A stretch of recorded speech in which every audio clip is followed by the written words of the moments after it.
It was a cold evening when I received the call. My parents, always so predictable, had decided that their anniversary dinner was coming up.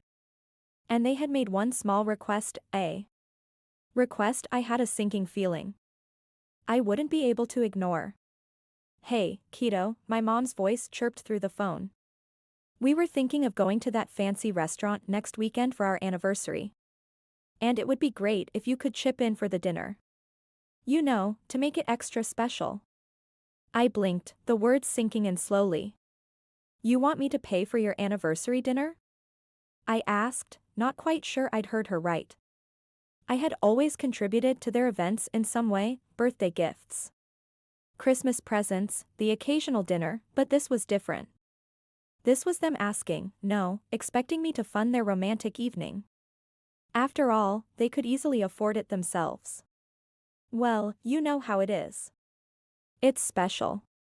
We don't want to be a burden on the budget.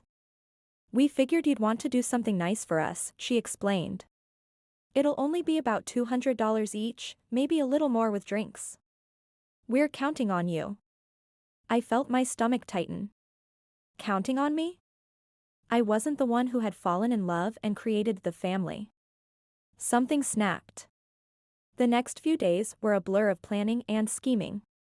I pretended to go along with it, agreeing to their request with a casual tone. I knew what I had to do. The night before their dinner, I showed up early to their house under the guise of helping them get ready. "Have you decided on the gift?" my mom asked. I gave her a grin. "Yeah, actually. I thought I'd give you both a little surprise." I reached into my bag and pulled out a large envelope. "Here it is." Their faces lit up. "Wow, a card?" Dad said, as he reached for it, but I shook my head. "Nope, it's a little more than that," I said. "It's a voucher." "A voucher for what?" Mom asked. I couldn't hold it back any longer. "It's a gift voucher for," you guessed it, the restaurant you're going to tomorrow night. With one tiny little catch.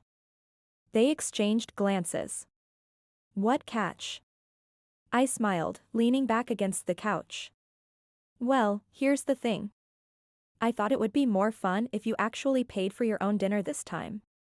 You've always asked me to chip in, but I figured maybe you'd enjoy putting your own money down for once."